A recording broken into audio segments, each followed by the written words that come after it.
কাটিগড়া ব্লকের অধীন 10টি গাঁও পঞ্চায়েতের মধ্যে ভারতীয় জনতা পার্টি 9টি আসনে আঞ্চলিক পঞ্চায়েত সদস্য পদে প্রার্থী দিয়েছে।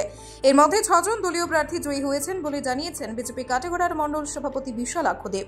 আর এর ফলে কাটিগড়া ব্লকে বিজেপি আঞ্চলিক পঞ্চায়েত বোর্ড গঠন করবে বলে দাবি করেন মণ্ডল সভাপতি।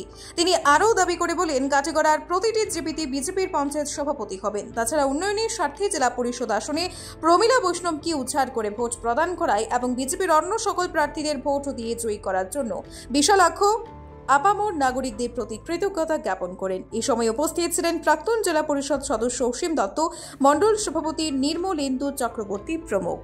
কি রিপোর্ট আজকের বরাক। 10টি জিপি নিয়ে আঞ্চলিক পঞ্চায়েত বোর্ড কাটিগড়া ব্লকে 9টি জিপিতে আমরা ভারতীয় জনতা পার্টি আমরা প্রার্থী দিয়েছিলাম। 6টি জিপিতে ভারতীয় জনতা পার্টির প্রার্থীরা বিপুল ভোটে নির্বাচিত হয়েছেন এবং আমাদের কাটিগড়া লক্ষ্মীপুর জেলা পরিষদ আসনে আমাদের প্রার্থী শ্রীমতী প্রমীলা বৈষ্ণব মহাশয়া, উনি কংগ্রেসের প্রার্থী থেকে বিশাল ব্যবধানে নির্বাচিত হয়েছেন। কাটিগড়া ব্লকের অন্তর্গত সমস্ত নাগরিকদেরকে আমি ভারতীয় জনতা পার্টির কাটিগড়া মণ্ডলের পক্ষ থেকে যে আপনারা আমাদের মাননীয় মুখ্যমন্ত্রী হিমন্ত বিশ্ব শর্মা এবং যশস্বী প্রধানমন্ত্রী নরেন্দ্র মোদীজি, আমাদের জেলা সভাপতি শ্রী রূপম সাহা, আমাদের বরাক উপত্যকার 2 জন মন্ত্রী, আমাদের গার্জিয়ান শ্রীযুক্ত কৌশিক রায় এবং কৃষ্ণেন্দু পাল, ওনাদের উপর যে আস্থা রেখেছেন এবং ভারতীয় জনতা পার্টির পক্ষে যারা ভোট দান করেছেন তাদেরকে আমি মণ্ডলের পক্ষ থেকে অশেষ অশেষ ধন্যবাদ জানাই।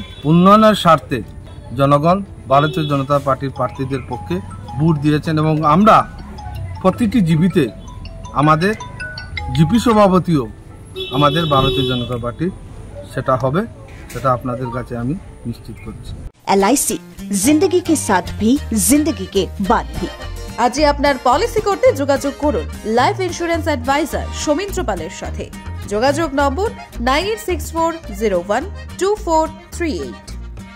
সুধী দর্শক, আপনারা আমাদের আজকের বরাক ইউটিউব সাবস্ক্রাইব এবং ফেসবুকে ফলো করতে ভুলবেন না কিন্তু।